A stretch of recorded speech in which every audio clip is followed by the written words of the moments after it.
વાલા વૈષ્ણવો, જય શ્રી કૃષ્ણ. એકાદશી સત્સંગ એક નવા જ રૂપમાં કરીએ. આ એકાદશ ઇન્દ્રિયો આપણને શું સૂચવે છે? એકાદશી આપણને શું સૂચવે છે? એકાદશી કહે છે કે આપણી એકાદશ ઇન્દ્રિયો એટલે કે આપણી 11 ઇન્દ્રિયો પ્રભુમય બને. આપણું મન, બુદ્ધિ, ચિત્ત અને અહંકાર બધું પ્રભુ સાથે જોડાઈ જાય, ત્યારે આપણે પ્રભુમય બની શકીએ.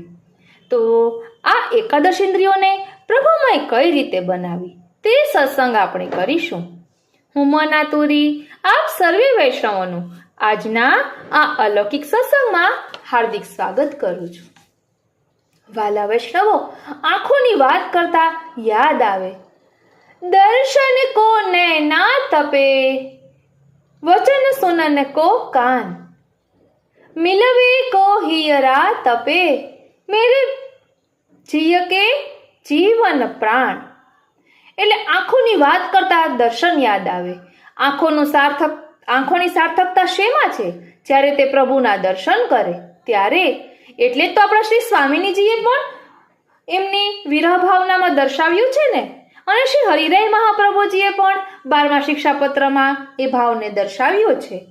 દર્શનમ દેહી ગોપીશ ગોકુલાનંદદાયક. તેમાં પણ ઠાકોરજીને દર્શન આપવા માટે વિનંતી કરી છે. એટલે આંખોની સાર્થકતા ક્યારે? કે જ્યારે એ ઠાકોરજીના દર્શન કરે. ત્યારબાદ આપણે કાનની વાત કરીએ તો કાન બોલતા જ આપણને યાદ આવે, કૃષ્ણ નામ જબતે શ્રવણ સુન્યોરી આલે, ભૂલે રહી ભવન હો તો બાવરી ભઈ રે. આ કાનની સાર્થકતા ક્યારે છે? જ્યારે તે શ્યામ સુંદરનું નામ સાંભળે, ઠાકોરજીનું નામ સાંભળે, કથા કીર્તન શ્રવણ કરે, ત્યારે આ કાનની સાર્થકતા છે. તેવી જ રીતે આ જીભની સાર્થકતા ક્યારે છે? તો 41 પદમાં પણ આવે છે ને, સહસ્ત્ર રસના ક્યો ન દઈ વિધાતા. એટલે ગુણ અપાર એક મુખ કહાલો કહીએ. એટલે આ જીભની સાર્થકતા ત્યારે જ છે જ્યારે પ્રભુના ગુણગાન કરે. હાથની વાત કરતા આપણને યાદ આવે, વંદન કરું શ્રી યમુનાજીને, શ્રી કૃષ્ણ આશ્રય આપજો. એટલે આ હાથ જ્યારે પ્રભુની સેવામાં જોડાય, પ્રભુને દંડવત કરે, પ્રભુને પંચાંગ પ્રણામ કરે, વંદન કરે, નમન કરે, ત્યારે આ હાથની સાર્થકતા છે. પગની વાત કરીએ તો તરત આપણને સુધી આવે, ધાય કે જાય જો શ્રી યમુના તીરે. એટલે જ્યારે આ પગ પ્રભુને મળવા માટે આતુરતાપૂર્વક દોડી જાય ને, ત્યારે આ પગની સાર્થકતા છે. એટલે આંખો પ્રભુના દર્શન કર્યા કરે, કાન પ્રભુના ગુણગાનનું શ્રવણ કર્યા કરે, જીભ પ્રભુના ગુણગાન ગાયા કરે અને પ્રભુના અદ્રાવૃતનો આસ્વાદ માણ્યા કરે. અને હાથ પ્રભુની સેવામાં, સત્કાર્યોમાં જોડાયેલા રહે. પગ પ્રભુને મેળવવા દોડ્યા કરે. એટલે ગતિશીલતા. એટલે ભાવમાં પણ એવી ગતિશીલતા હોવી જોઈએ, એમ આપણને આ પગ સૂચવે છે. કારણ કે જો ભાવ ઠંડા થઈ જશે તો આપણે અલૌકિકમાં આગળ વધી નહીં શકીએ. તો ભાવમાં ગતિશીલતા લાવવા માટે શું કરવું? તો તેનો ઉપાય આપણને ગોપીજનો બતાવે છે. તેમાં એવું નથી કે એક જગ્યાએ બેઠા રહીને આપણે પ્રભુનું ધ્યાન ધર્યા કરીએ. ઘરનું કામ તો કરવાનું જ છે. એ કરતા કરતા કઈ રીતે અલૌકિકમાં આગળ વધવું એ આપણને ગોપીજનો શીખવી રહ્યા છે. હરિરાય મહાપ્રભુજીએ નિત્ય લીલામાં કહ્યું છે ને કે પ્રાત સમય ઉઠી વ્રજે બાલા, ગાવતી મંગલ ગીત રસાલા, કરી શિંગાર મથનિયા ધોવે, અપનો અપનો દહિયો વિલોવે. એટલે પ્રાત સમય ઉઠી વ્રજવાલા, ગાવતી મંગલ ગીત રસાલા. એટલે સવારમાં ઉઠીને જ ગોપીજનો ગુણગાન શરૂ કરે છે. આગલા દિવસે પ્રભુની જે લીલાઓનું ચિંતન કર્યું હોય, પ્રભુનો જે સાનુભવ થયો હોય, પ્રભુની સ્તુતિ, પ્રભુના ગુણગાન કર્યા કરે. ઘરનું કાર્ય પણ કરે અને સાથે સાથે પ્રભુના ગુણગાન કરે. એટલે અપનો દહિયો વિલોવે.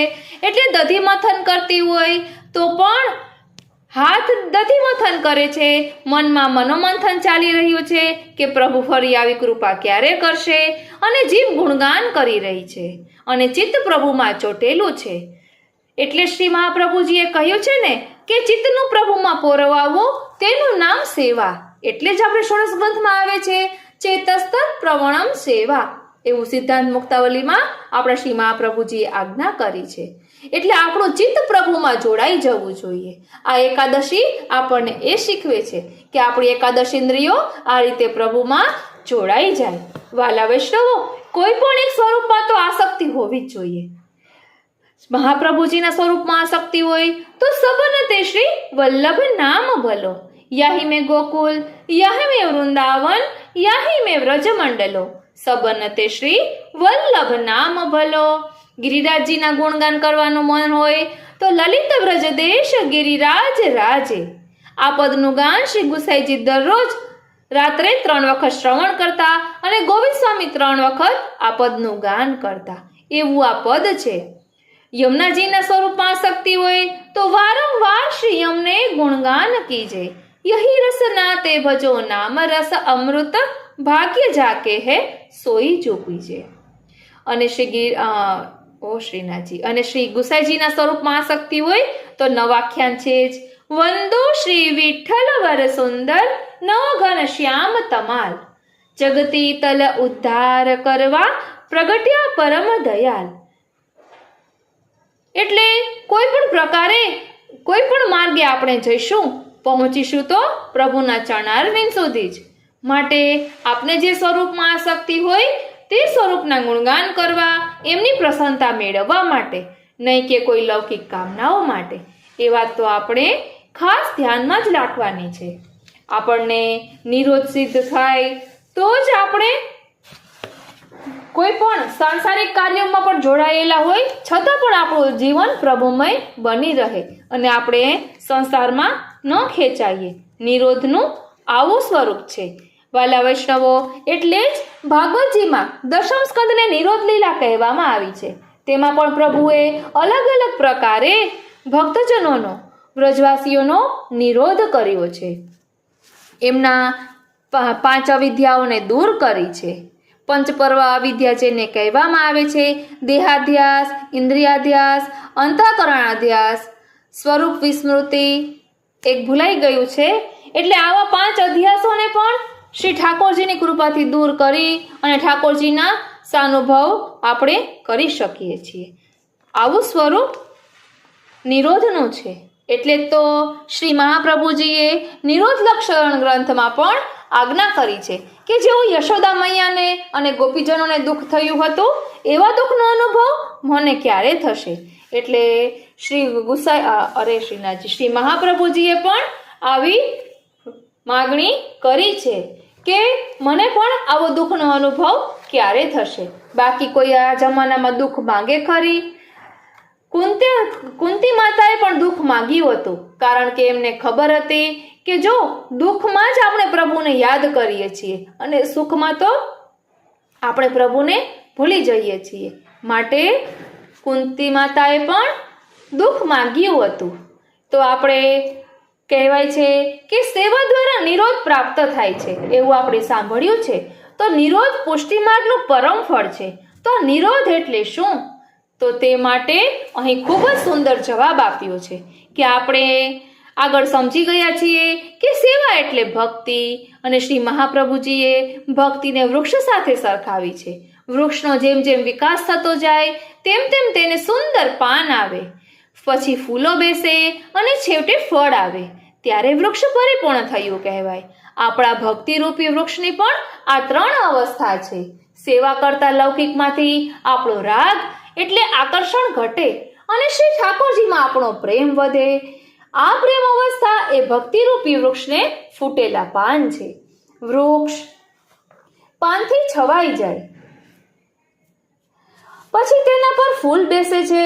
શ્રી ઠાકોરજીમાં આપણો પ્રેમ વધે અને લૌકિકમાંથી ખેંચાણ ઘટે. તેમ તેમ મન શ્રી ઠાકોરજી તરફ વધુ ને વધુ આકર્ષાય છે.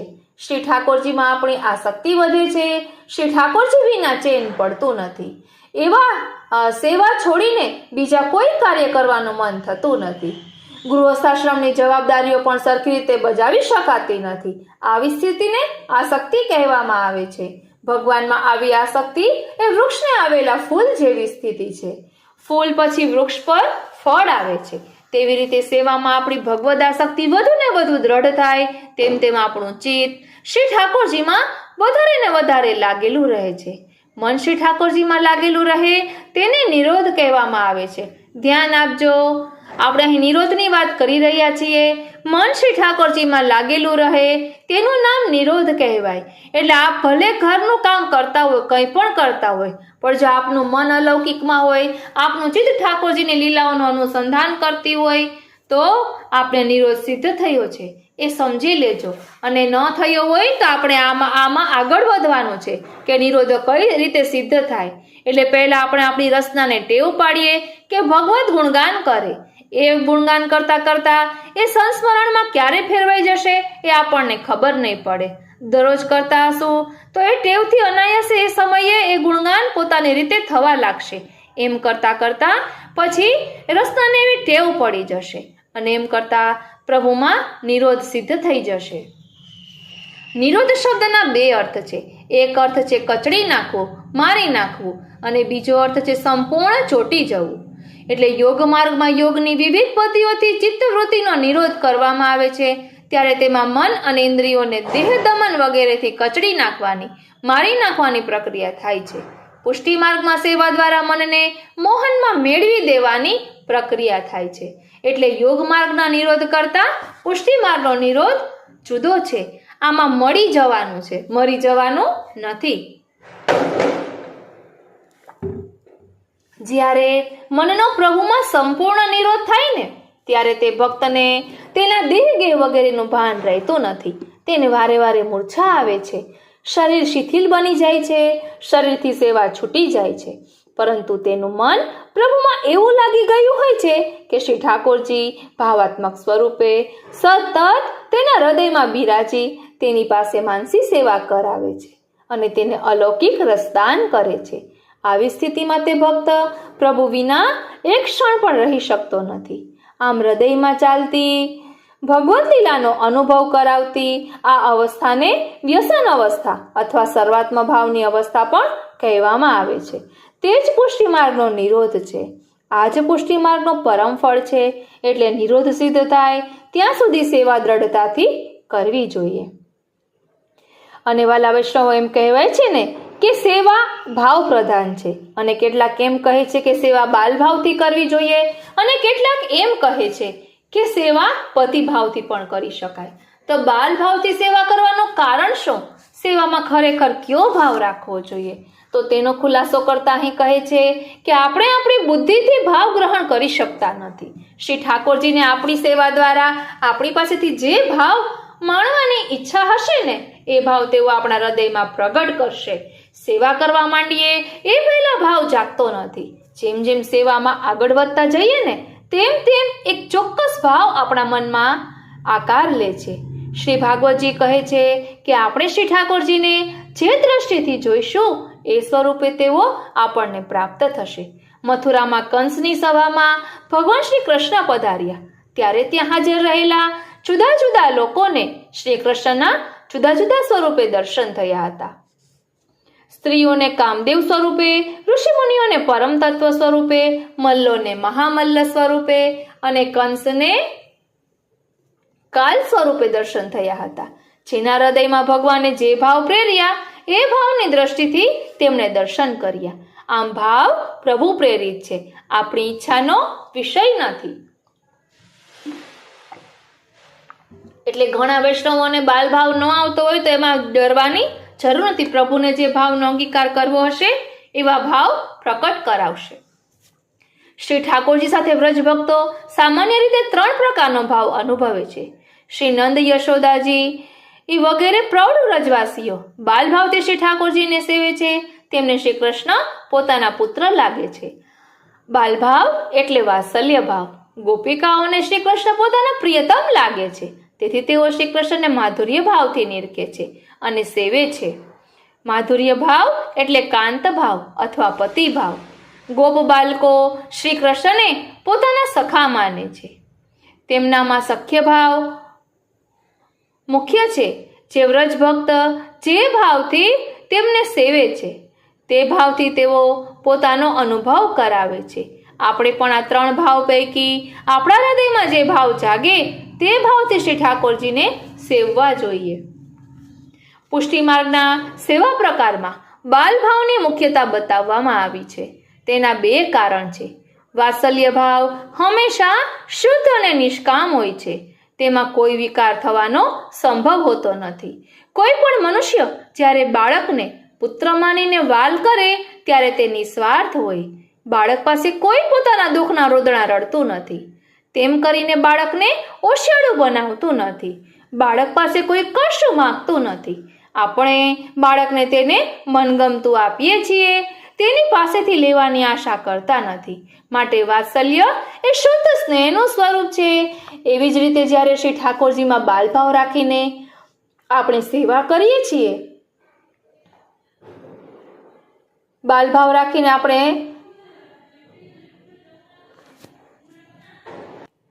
એટલે ઠાકોરજીમાં બાલભાવ રાખીને આપણે એમની પાસે આંસુ ન પાડીએ અને કશું મેળવવાની ઈચ્છા ન રાખીએ, ત્યારે આપણી સેવા શુદ્ધ, નિસ્વાર્થ, સ્નેહનું સ્વરૂપ ધારણ કરે છે. તેથી બાલભાવની મુખ્યતા સ્વીકારવામાં આવી છે. બાલભાવ માટે એક બીજું પણ કારણ છે. પત્ની એના પતિની સેવા કરે ત્યારે પતિભાવમાં પણ પરોક્ષ રીતે બાલભાવ તો રહેલો જ છે. પતિને ભોજન વગેરે કરાવતી વખતે પત્નીના હૃદયમાં માતૃત્વનો ભાવ હોય છે. એટલે બાલભાવ તો માધુર્ય ભાવમાં પણ રહેવાનો જ છે. જો કેવળ માધુર્ય ભાવથી આપણે સેવા કરવાની શરૂ કરીશું ને તો ક્યારેક આપણી લૌકિક કામ વાસનાઓ પ્રભુમાં આરોપિત થઈ જશે. તેને કારણે આપણને અપરાધ લાગશે. કારણ કે પ્રભુ તો અલૌકિક છે. જ્યારે લૌકિક કામ વાસના જાગે છે ને ત્યારે ત્યાં અલૌકિક પ્રભુ બિરાજતા નથી. એટલે માધુર્ય ભાવમાં આ એક બીક રહે છે. જો સખ્ય ભાવથી સેવા કરીશું તો પ્રભુનું સુખ સચવાશે નહીં. કારણ કે મિત્રતામાં પરસ્પર આનંદ લેવાનો જ ભાવ હોય છે. સુખ સાચવવાનો ભાવ હોતો નથી. મિત્રતામાં આદર ભાવ પણ હોતો નથી. આપણી બુદ્ધિ જ્યાં સુધી લૌકિક છે ત્યાં સુધી શ્રી ઠાકોરજીમાં રાજાના જેવો આદર ભાવ અને અપરાધનો ભય પણ રાખવો જરૂરી છે. સખ્ય ભાવથી સેવા કરતા આવી સાવચેતી અને સાવધાની રહેશે નહીં. માટે શ્રી મહાપ્રભુજીએ સમજાવ્યું કે પ્રભુમાં બાલ ભાવને પ્રધાન ગણીને સેવામાં તત્પર રહેવું. હવે આપણને એમ થાય કે આ સેવા કરવાની વાત કરે છે તો સેવાનું ફળ શું છે? તો તેનો જવાબ આપતા કહે છે કે સેવા ફળ ગ્રંથમાં શ્રી મહાપ્રભુજી સેવાના 3 ફળ બતાવે છે. સૌથી ઉત્તમ ફળ છે અલૌકિક સામર્થ્ય, મધ્યમ ફળ છે સાયુજ્ય અને નિમ્ન ફળ છે સેવા ઉપયોગી દેહ. અલૌકિક સામર્થ્ય એટલે આ જન્મમાં આપણું ભૌતિક શરીર અને ઇન્દ્રિયો અલૌકિકતા પ્રાપ્ત કરે, જેને તનુનવત્વ કહેવામાં આવે છે. જ્યારે આપણો દેહ તનુનવત્વ પ્રાપ્ત કરે ત્યારે તેને સેવામાં ઉંમર, વ્યાધિ, અશક્તિ વગેરે શરીરના ધર્મો કે ભૂખ તરસ, થાક કંટાળો વગેરે બાધા કરતા નથી. તનુનવત્વથી વ્રજભક્તોના જેવું અલૌકિક સામર્થ્ય આવે છે. એટલે આજીવન ખૂબ જ પ્રસન્નતાથી સેવામાં તત્પર રહેવાય છે. સાથે સાથે લૌકિક શરીરથી શ્રી ઠાકોરજીનો જે અનુભવ થઈ શકતો નથી તે તનુનવત્વ પ્રાપ્ત થતા થાય છે. આપણો દેહ છૂટ્યા પછી આપણો આત્મા નવતનું એટલે કે અલૌકિક દેહ ધારણ કરીને નિત્યલીલામાં પ્રવેશે. ત્યાં શ્રી ઠાકોરજીની સાક્ષાત સેવા કરતા તેમના સ્વરૂપાનંદનો અનુભવ કરે. તેને અલૌકિક સામર્થ્ય કહેવામાં આવે છે. આંતરબાહ્ય બંને રીતે ભગવદ રસ અનુભવ થવો તેનું નામ અલૌકિક સામર્થ્ય. ધ્યાન આપજો, આંતરબાહ્ય બંને રીતે ભગવદ રસનો અનુભવ થવો તેનું નામ અલૌકિક સામર્થ્ય. તે પુષ્ટિ માર્ગનું પરમ ફળ છે. સાયુજ્ય એટલે શ્રી ઠાકોરજીમાં વિલીન થઈ જવું, જેને જ્ઞાન માર્ગમાં મોક્ષ કહેવામાં આવે છે. મોક્ષ 4 પ્રકારનો છે: સાયુજ્ય, સારૂપ્ય, સામીપ્ય અને સાલોક્ય. તેમાંથી આ ઉત્તમ પ્રકારનો મોક્ષ છે. શ્રી ઠાકોરજી આ જીવાત્માઓને મૃત્યુ બાદ પોતાનામાં સમાવી લે છે. ક્યારેક તેમના પર કૃપા કરવા તેમને અલૌકિક દેહ આપી પોતાનામાંથી બહાર પ્રકટ કરી પોતાના રમણનું સુખ આપે છે. આ મધ્યમ કક્ષાનું ફળ છે. સેવા ઉપયોગી દેહ એટલે નિત્ય લીલામાં મનુષ્ય સિવાયની પશુ પક્ષી આદિની દિવ્ય યોની, જેમાં દૂરથી પ્રભુના દર્શન થાય છે અને પ્રભુનું ગુણગાન થાય છે. આ યોનિમાં પ્રભુની સેવા પ્રાપ્ત થતી નથી, તેથી તેને નિમ્ન કક્ષાનું ફળ કહ્યું છે. છતાં આ ફળ જ્ઞાન માર્ગના મોક્ષ કરતાં ઉત્તમ છે, કારણ કે તેમાં ભગવદ અનુભવ તો થાય જ છે. પછી કહે છે કે સેવાના સ્વરૂપ, સિદ્ધાંત અને ફળ વિશે જાણ્યા પછી સેવા કરવાની આતુરતા વધે એ સ્વાભાવિક છે. તો એ સંજોગોમાં સેવા કરવા તત્પર થનારે મુખ્યત્વે કઈ બાબતોની કાળજી લેવી જોઈએ? વાલા વૈષ્ણવો, અહીં સેવા કરવા તત્પર થનાર સેવકે કઈ બાબતોની કાળજી રાખવી જોઈએ તેમાં 15 બાબતો દર્શાવી છે. તો ચાલો તેનું ભાવ દર્શન કરીએ કે સેવામાં દાસ ભાવ અને દીનતા હોવા જોઈએ. હું આટલી બધી સેવા કરું છું એની ગણતરી અને એનું અભિમાન ન થવું જોઈએ. બીજું, સેવા ઘરના એકાંતમાં ગુપ્ત રીતે કરવી. આપણી સેવાનું બીજાઓ પાસે પ્રદર્શન ન કરવું. ત્રીજું, સેવા દ્વારા આપણા હૃદયમાં જે ભાવ જાગે તે આપણા પૂરતો ગુપ્ત રાખવો. પ્રભુ કૃપા કરીને કોઈ સાનુભવ જતાવે તો પણ આપણા પૂરતો ગુપ્ત રાખવો. ભાવ અને સાનુભવની વાતો બીજાઓને કરવી નહીં. ચોથું, ભાવના, લીલા ભાવના, સ્વરૂપ ભાવના, નિકુંજાદી લીલાઓના કીર્તનોના ગૂઢ ભાવ વગેરે પણ આપણા હૃદયમાં ગુપ્ત રાખવા. બીજાઓની આગળ તેની કથા વાર્તા ન કરવી. પાંચમું, સવાર સાંજ મળીને મંગળાથી શયન પર્યંત પૂરી સેવાનો કરવાનો આગ્રહ રાખવો. બપોરે અને રાત્રે શ્રી ઠાકોરજી આપણી સામે ન હોય ત્યારે વિરહાતુર બનીને સેવા માટેના ઉપયોગી કાર્યો કરવા. સમય મેળવીને કથા શ્રવણ, ગુણગાન, સ્મરણ કરવું.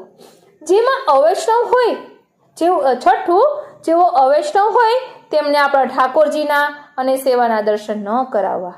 સાતમું, આપણી સેવા માટે બીજાઓ પાસેથી રૂપિયા કે વસ્તુ ન સ્વીકારવા. આઠમું, શ્રી ઠાકોરજીની સેવામાં ફળની, ભોગની કે કીર્તિની અપેક્ષા ન રાખવી. નવમું, લૌકિક ચતુરાઈનો ઉપયોગ કરીને સેવામાં દંભ કે છળ કપટ ન કરવા. શુદ્ધ ભાવથી સેવા કરવી.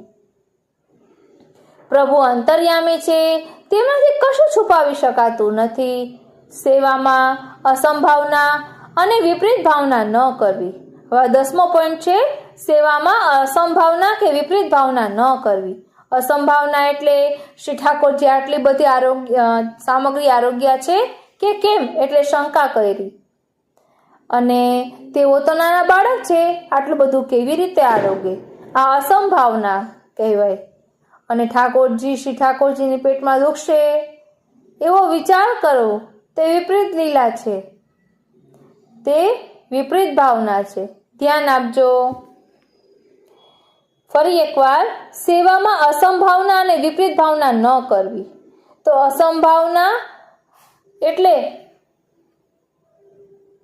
શ્રી ઠાકોરજી આટલી બધી સામગ્રી આરોગ્ય છે કે કેમ એવી શંકા, તેઓ તો નાના બાળક છે, આટલું બધું કેવી રીતે આરોગે? આ અસંભાવના કહેવાય.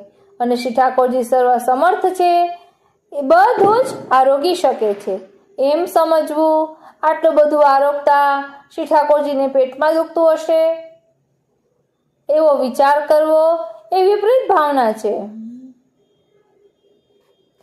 શ્રી ઠાકોરજી લૌકિક નથી એટલે આવી વિપરીત ભાવના પણ ન કરવી. 12મો, અજાણતા કે ઉતાવળમાં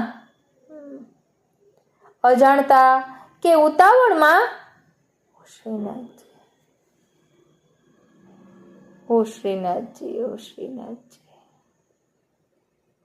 શ્રીનાથજી, હા, અજાણતા કે ઉતાવળમાં શ્રી ઠાકોરજીનો અપરાધ ન થઈ જાય તેની કાળજી રાખવી. બીજાની દેખાદેખીથી સેવા ન કરવી. શ્રી ઠાકોરજીને લૌકિક માનીને લૌકિક જીવથી લૌકિક ભાવથી સેવા ન કરવી. 15મો, આપણી લૌકિક બુદ્ધિ પ્રમાણે સેવામાં ફેરફાર ન કરવો. આ બધી બાબતોને ધ્યાનમાં રાખીને સાવધાનીથી સેવા કરવી જોઈએ. શ્રી મહાપ્રભુજીએ બતાવ્યું છે તેમ સેવા એકમાત્ર પુષ્ટિજીવોનો સ્વધર્મ છે. તે ધ્યાનમાં રાખવું જોઈએ.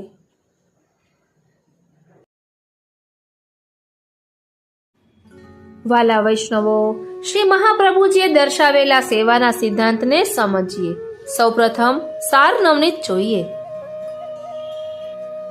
સાર નવનીત પુષ્ટિ માર્ગે ગૃહસ્થ વૈષ્ણવે પોતાનો સ્વધર્મ સમજી પોતાના ઘરમાં પોતાના કુટુંબ સાથે મળીને પોતે સહજ રીતે કમાયેલા દ્રવ્યથી પોતાની જાતે પોતાની અનુકૂળતા પ્રમાણે સેવા કરવી જોઈએ. સેવામાં આપણી સંપત્તિ આપણા સ્વજનોનું પ્રભુને નિવેદન અને સમર્પણ છે, દાન નથી. તેથી આપણી સર્વ સંપત્તિ પ્રભુને સમર્પિત કરીને પછી જ આપણા ઉપયોગમાં લેવી જોઈએ. તેમ કરવાથી અસમર્પિતનો દોષ લાગતો નથી. સેવા ગૃહસ્થનો અંગત ધર્મ છે, એટલે સેવાનું સ્વરૂપ પ્રાઇવેટ એટલે કે ખાનગી સ્વરૂપનું છે. માટે સેવાને પ્રદર્શનનું રૂપ ન આપવું જોઈએ. સેવા જાહેર સ્થળમાં જાહેર રીતે ન કરવી જોઈએ.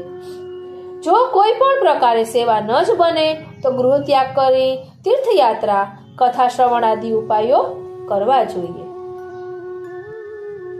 વાલા વૈષ્ણવો, જય શ્રી કૃષ્ણ. અહીં પ્રશ્ન કર્યો છે કે શ્રી મહાપ્રભુજીના મતે સેવાનો સિદ્ધાંત શું છે? તો તેનો જવાબ આપ્યો છે મહાપ્રભુજી શ્રી વલ્લભાચાર્યજીના માર્ગમાં એટલે કે પુષ્ટિ માર્ગમાં જે દીક્ષિત હોય તેનું કર્તવ્ય શ્રી મહાપ્રભુજી ચતુશ્લોકીના પ્રથમ શ્લોકમાં દેખાડે છે. સર્વદા સર્વભાવેન ભજનીયો વ્રજાધિપ સસ્યાયમેવ ધર્મો હિ નાન્ય ક્વાપી કદાચન. સર્વદા ભગવાન પ્રત્યેના જે કંઈ બધા ભાવો હોઈ શકે તે બધા ભાવો સાથે વ્રજાધીપ એટલે શ્રી કૃષ્ણ જ એક ભજનીય છે. પુષ્ટિ માર્ગીય તરીકે દીક્ષિત વ્યક્તિનું કર્તવ્ય કે ધર્મ આ જ છે. બીજું કશું કર્તવ્ય ક્યારેય પણ હોઈ શકતું નથી. કૃષ્ણનું ભજન એટલે કે સેવા આપણે માટે ધર્મ છે. એ કૃષ્ણ ભજનનું સ્વરૂપ શ્રી મહાપ્રભુજી સિદ્ધાંત મુક્તાવલીના બીજા શ્લોકમાં આવી રીતે સમજાવે છે કે ચેતસ્તત પ્રવણમ સેવા તત્સિદ્ધયે તનુવિત્તજા તતઃ સંસાર દુઃખસ્ય નિવૃત્તિ બ્રહ્મબોધનમ. ચિત્તનું ભગવાનમાં ચોંટવું તે સેવા કહેવાય. ચિત્તને ભગવાનમાં ચોંટાડવા માટે જે સિદ્ધિ પ્રાપ્ત થવી જોઈએ તેના માટે તનુવિત્તજા તરીકે શ્રી મહાપ્રભુજી સમજાવે છે. આ તનુવિત્તજાની સંકલ્પનાને સરખી રીતે સમજવી જોઈએ. આને માટે શ્રી ગુસાઈજી કહે છે ઉક્ત સેવા સાધને ઇતરે ઇત્યા હુસ્તદિતિ એટલે વિત્ત આપીને કોઈ બીજા પુરુષ દ્વારા જો આપણે સેવા કરાવીએ વિતદ્વત્વા કારતેકા તેમજ કોઈનો પૈસો લઈને આપણે પોતે સેવા કરીએ એટલે જે વિત્ત આપીને સેવા છે તે વિત્તજા સેવા કહેવા અને એ જો કોઈને વિત્ત લઈને પોતે સેવા કરતો હોય તેને તનુજા સેવા કહેવાય. આ વાતને સમજાવતા શ્રી ગુસાઈજી કહે છે કે એતાદ્રશ્યો તે તત્સાધિકે ન. આવી રીતે કોઈને સેવા માટે પૈસા આપવા અને સેવા માટે કોઈના પૈસા લેવા એ બંને પ્રકારને અપનાવતા સાચી રીતે સેવા થઈ શકતી નથી. સાચી સેવાનું સ્વરૂપ એ છે કે પોતાના પૈસાથી અને પોતાના દેહથી આપણે સેવા કરીએ તે તનુવિત્તજા સેવા કહેવાય છે. આ જ સિદ્ધાંત વધુ સ્પષ્ટતાથી સમજાવતા શ્રી પુરુષોત્તમજી કહે છે કે જે બે પ્રકાર તનુજા અને વિત્તજા બતાવ્યા તેમાં તચ્ચે દ્વિતમ વેતનત્વેન દત્વા કાર્યતે તદાસા ચિત્તસ્ય રાજસ્તવમ કુર્વંતિ ચિત્તસ્ય તત્પ્રવણમ ન કરોતિ. તે આપણે કોઈને વેતન તરીકે પૈસા આપીને સેવા કરાવી લઈએ તો તેથી ચિત્તમાં રાજસત્તા એટલે કે અહંકાર વધે છે. પણ તેથી ચિત્ત કદી ભગવાનમાં ચોંટી શકતું નથી. અને કોઈથી પગાર પેટે પૈસા લઈને આપણે સેવા કરીએ તો એ સેવા ભાડુતી થઈ જાય છે અને તેવી ભાડુતી સેવાથી પણ ચિત્ત ભગવાનમાં ચોંટતું નથી. તેથી એ પ્રકારે સેવા ન કરવી. સેવા કરવાનું સાચું સાધન છે પોતાના મનથી અને પોતાના ધનથી પોતે પોતાના ઘરમાં સેવા કરવી તે. કેમ કે સેવાને તે શ્રી મહાપ્રભુજી અને શ્રી ગુસાઈજી બંને આ જ ગ્રંથના પ્રારંભમાં કહે છે કે સેવા એ સેવકનો ધર્મ નથી કે તે કાળમાં કરવી કે કોઈક નિશ્ચિત કાળમાં કરવી એવું પણ નથી. સમગ્ર સેવા એ પુષ્ટિ માર્ગના ભક્ત વ્યક્તિની જીવન પ્રણાલી છે અને એ રીતે જો સેવા થાય તો જ એ સેવાનું સાચું સ્વરૂપ જળવાય. નિરોધ લક્ષણમાં સેવાનું પ્રયોજન સમજાવતા શ્રી મહાપ્રભુજી કહે છે કે સંસાર આવેશ દુષ્ટાનામિન્દ્રિયાણામ હિતાયવે કૃષ્ણસ્ય સર્વ વસ્તુની ભૂમ્ન યશસ્ય યોજયેત. એટલે કૃષ્ણ સેવા એવી રીતે કરવી જોઈએ કે આપણી બધી ઇન્દ્રિયો આપણા દરેક વ્યવહાર કોઈક ને કોઈક રીતે ભગવાન સાથે સંકળાય. આની વ્યાખ્યા કરતા શ્રી પુરુષોત્તમજી સમજાવે છે તાદૃશેન હિ સંસારા વેશ દુષ્ટાનિન્દ્રિયાણી નિગ્રહયાણી. કેમ કે સાંસારિક વિષયોમાં આપણી ઇન્દ્રિયોની પ્રવૃત્તિ હોય છે અને એમાં એ પ્રવૃત્તિને લીધે જ્યારે ઇન્દ્રિયોના વ્યવહારના સંસારનો આવેશ થાય ત્યારે દોષ ઉત્પન્ન થાય છે અને તેમનો જો આપણે નિગ્રહ કરવા જઈએ તો તે સરખી રીતે થઈ શકતો નથી. ઇન્દ્રિયોને એક રીતે અશ્વની ઉપમા આપવામાં આવી છે.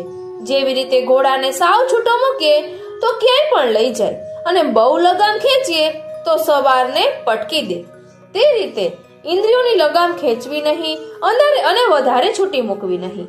એવો એક મધ્યમ માર્ગ અપનાવવો જોઈએ. સેવા સિદ્ધાંતને લઈને એવો એક મધ્યમ માર્ગ અપનાવવો જોઈએ.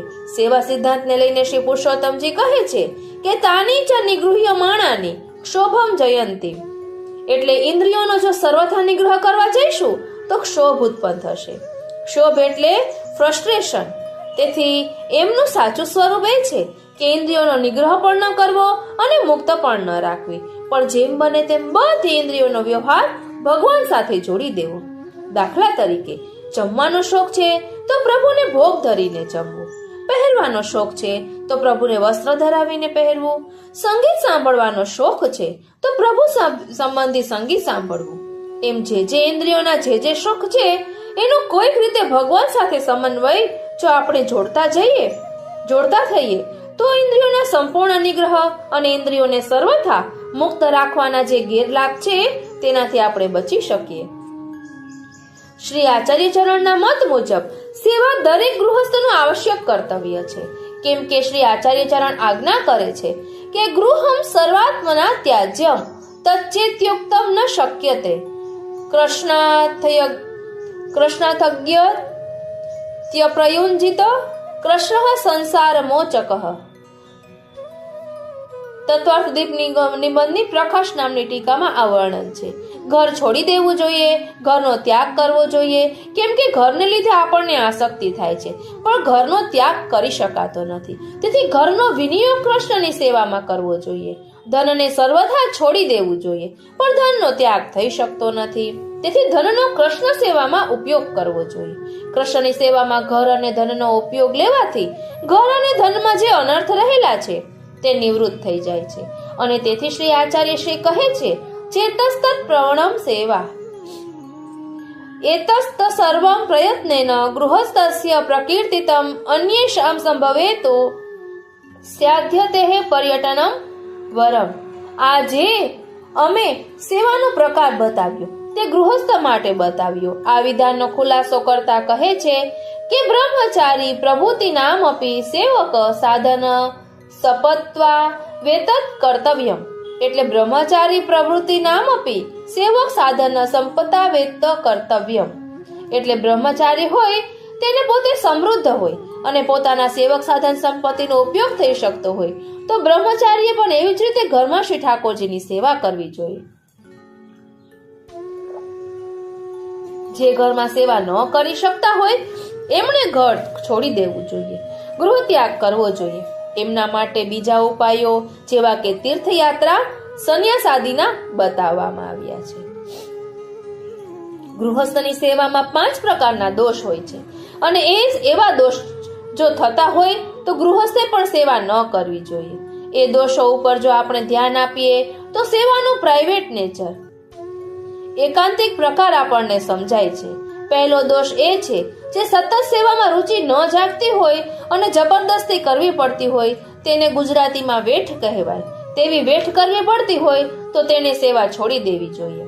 કેમ કે સતત પ્રવૃત્તિ રહિતાની ઇન્દ્રિયાણી બલાદ ભગવતી નિયોજય માનાની વિક્ષેપમ જનયતી વિગ્રહ કર્ષિતાની. જ્યારે ઇન્દ્રિયોને સેવામાં લગાડવા જઈશું તો વિક્ષેપ થશે.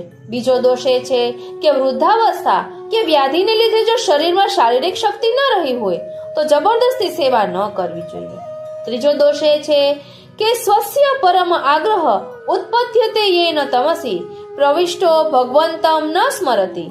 આપણી સેવા કરવા જઈએ અને આપણું મન સેવામાં લાગે જ નહીં.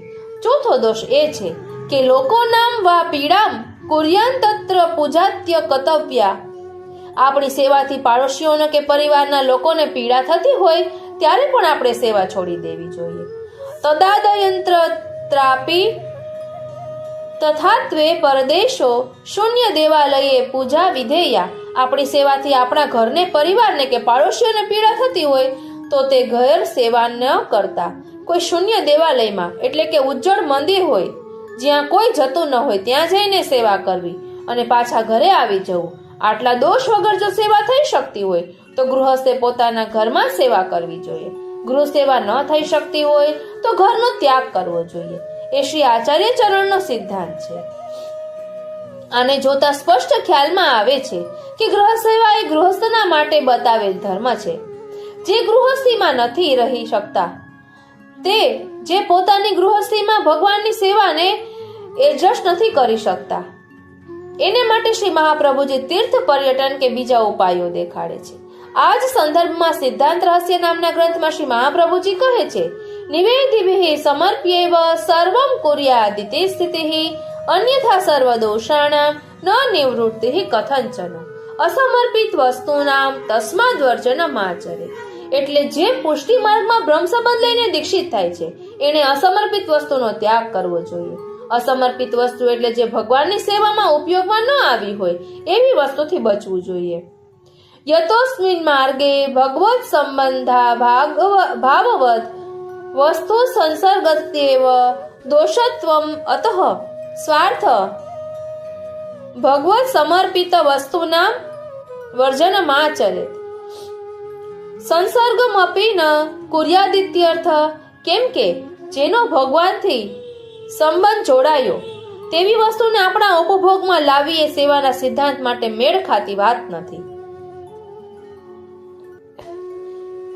એવં સમર્પિત વસ્તુ માત્ર ત્યાગે તાદૃશસ્યાગ્રે લૌકિક અલૌકિક વ્યવહાર સિદ્ધિ કથમ.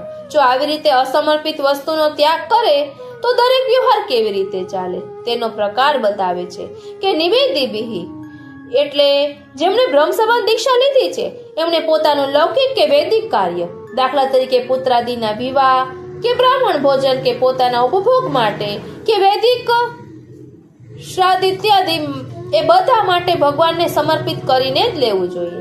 વગર સમર્પિત કરે કોઈ પણ કાર્ય કરવું ન જોઈએ.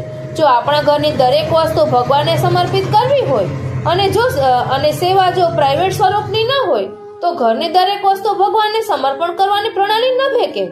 એટલે આ વાત ઉપર આપણે જો ધ્યાન આપીએ કે સેવાની પાછળનો મુખ્ય સિદ્ધાંત અસમર્પિત વસ્તુના ત્યાગનો છે અને અસમર્પિત વસ્તુનો ત્યાગ જો દરેક વ્યક્તિ માટે કર્તવ્ય હોય તો સેવા જ્યાં સુધી પ્રાઇવેટ ન હોય ત્યાં સુધી અસમર્પિત વસ્તુનો ત્યાગ થઈ શકે નહીં.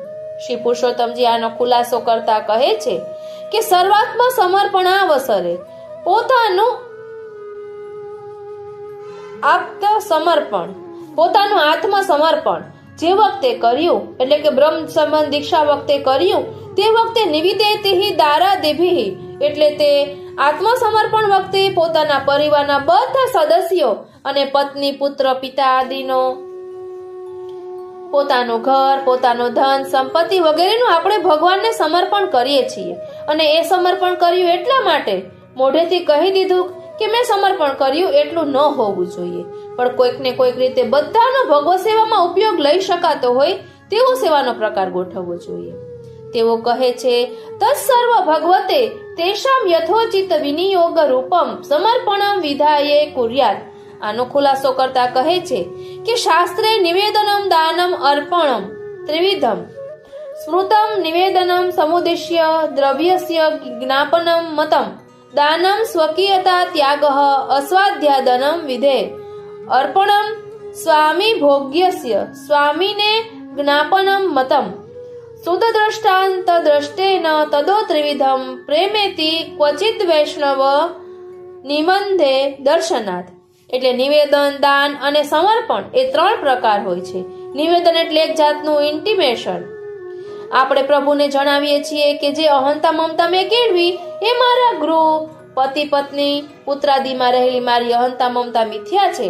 દરેક વસ્તુ પ્રભુ આપની છે. એ કેવળ શાબ્દિક ઇન્ટિમેશન છે.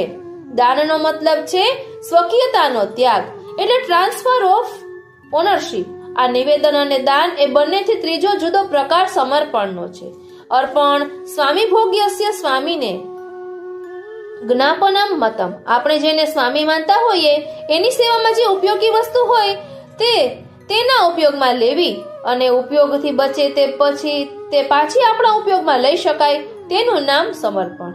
એક વખત જે વસ્તુનું દાન કર્યું હોય તેને આપણે આપણા ઉપયોગમાં ન લઈ શકીએ, માટે આપણે ત્યાં સેવાનો ક્રમ દાનથી નથી ચાલતો, પણ નિવેદન અને સમર્પણથી ચાલે છે. તેથી શ્રી આચાર્ય ચરણ કહે છે કે નિવેદિભિ સમર્પ્યેવ સર્વમ કુર્યાત. આપણે ત્યાં પ્રભુને, ભગવાનને દાન રૂપે કોઈ વસ્તુ નથી આપવામાં આવતી, કેમ કે શ્રી આચાર્ય ચરણ કહે છે કે દત્તાપહાર વચનમ તથા ચ સકલમ હરે ન ગ્રાહ્યમિતિ વાક્યમ હિ ભિન્ન માર્ગ પરમતમ. દાનથી ભગવાનની પૂજા સેવા કરવી એ ભિન્ન માર્ગની વાત છે, એટલે પુષ્ટિ માર્ગની વાત નથી. એ મર્યાદા માર્ગીય ભક્તિના પ્રકારમાં આવે છે. પુષ્ટિ માર્ગીય ભક્તિના પ્રકારમાં દાનથી સેવાનો કરવાનો પ્રકાર નથી. નિવેદન અને સમર્પણથી સેવા કરવાનો બધો પ્રકાર છે. તેથી એમાં આપણો અને પ્રભુનો કશો ભેદ છે નહીં. આપણી દરેક વસ્તુ પ્રથમ પ્રભુના ઉપયોગમાં આવવી જોઈએ અને પ્રભુના ઉપયોગમાં આવ્યા પછી દરેક વસ્તુ આપણા ઉપયોગમાં આપણે લઈ શકીએ છીએ અને તેમજ લેવી જોઈએ, કેમ કે ભગવત પ્રસાદ ગણીને આપણે એને ઉપયોગમાં લઈ શકીએ. જ્યારે દાન થયું હોય ત્યારે તેને આપણે આપણા ઉપયોગમાં લઈ શકતા નથી, કેમ કે એમાં ટ્રાન્સફર ઓફ ઓનરશિપ થાય છે. દાનમ સ્વકીય ત્યાગઃ, એટલે કે આપણે જેમાંથી સ્વકીયતાનો ત્યાગ કર્યો તેને આપણે આપણા ઉપયોગમાં લઈ શકતા નથી અને તે લેવા જતા અપરાધ થાય છે. સમર્પણમાં કેવળ આપણા સ્વામી માનીએ છીએ, તેથી એમની સેવાના પ્રથમ ઉપયોગમાં લઈ શકીએ અને સમર્પિતનું પ્રસાદ તરીકે પુનર્ગ્રહણ થાય છે. સેવાના પ્રકારમાં આપણે ત્યાં દાન નથી, સમર્પણનો જ પ્રકાર છે. દાખલા તરીકે આપણા ઘરમાં આપણે ઠાકોરજીને પધરાવીને સેવા કરીએ અને તેમાં આપણે પણ રહીએ. આપણા ઘરમાં ઠાકોરજીને પધરાવ્યા, તેથી આપણું ઘર આપણે ઠાકોરજીને દાન રૂપે નથી આપી દેતા, પણ સમર્પણ રૂપે આપીએ છીએ. તેથી જ આપણે પણ રહી શકીએ. આપણે જે ભોગ ઠાકોરજીને ધરીએ તે દાન રૂપે ભોગ નથી ધરતા, પણ સમર્પણ રૂપે ધરીએ છીએ. તેથી એ ભોગનો પાછો પ્રસાદ લઈ શકાય. જે વસ્ત્ર આદિ ધરાવવામાં આવે છે કે ઘરેણા આભૂષણ આદિ ધરવામાં આવે છે એ પણ દાન રૂપે નહીં, પણ સમર્પણ રૂપે ધરાવવામાં આવે છે. એટલે ઠાકોરજીને ધરાવીને ઠાકોરજીના પ્રસાદી ઘરેણા તરીકે આપણે પણ પહેરી શકીએ. એમ જ દરેક વસ્તુનું સમજવું, કેમ કે સેવાના પ્રકારમાં નિવેદન અને સમર્પણ એ મુખ્ય છે. દાન એ આપણે ત્યાંનો પ્રકાર નથી, મર્યાદા માર્ગીય ભક્તિનો પ્રકાર છે. તેથી શ્રી કલ્યાણરાયજી દત્તાપહાર વચનમ તથા ચ સકલમ હરે ન ગ્રાહ્યમિતિ વાક્યમ હિ ભિન્ન માર્ગ પદમતમ. તેની વ્યાખ્યા કરતા કહે છે કે નિવેદનસ્ય નવ વિદો ભક્ત્યાક્તુત્વેન ભક્તિ રૂપત્વાત. જે આપણે આત્મનિવેદન કરીએ છીએ બ્રહ્મ સમાન દીક્ષા વખતે, એ નવધા ભક્તિમાંની અંતિમ ભક્તિ છે. શ્રવણ, સ્મરણ, કીર્તન, અર્ચન, વંદન, પાદ સેવન, સખ્ય, આત્મનિવેદન. અને એ આત્મનિવેદન રૂપી ભક્તિમાં દારાન સુતાનિતિ સાર્ધશ લોકેન ભક્ત્યર્થત્વાચ્ય. આપણી પત્નીને, પુત્રને, પિતાને, ભાઈને, બહેનને બધાને આપણી પ્રભુની સેવામાં નિવેદિત કરીએ છીએ. એટલે પ્રભુને આપણે એક રીતે જણાવીએ છીએ, આ બધા પરિવારના સદસ્યો ઘર ધન સાથે હું આપની સેવા માટે ઉપસ્થિત છું. અને એ નિવેદન પછી તે બધું ભગવાન માટે છે. પૂજા માર્ગે નિવેદના ભાવાત તત્ર ભગવતે નિવેદનમ દાનમેવ. કેમ કે મર્યાદા માર્ગમાં જે પૂજા માર્ગ છે ત્યાં આવું નથી. તેથી ભગવાનને જે કંઈ નિવેદન કરવામાં આવે છે તે ત્યાં દાનના રૂપમાં હોય છે. અને નિવેદને સ્વસ્વત્વ નિવૃત્તેર ભાવાત. કોઈ પણ વસ્તુના આપણે ભગવાનને નિવેદન કરીએ તેથી આપણી ઓનરશિપ નિવૃત્ત થઈ જતી નથી, સ્વસ્વત્વની નિવૃત્તિ થતી નથી. નિવેદિતસ્ય ભગવદ ઉપભુક્ત સ્યોચ્છિષ્ટસ્ય પ્રસાદત્વેન ગ્રહણે બાધકા ભાવાત.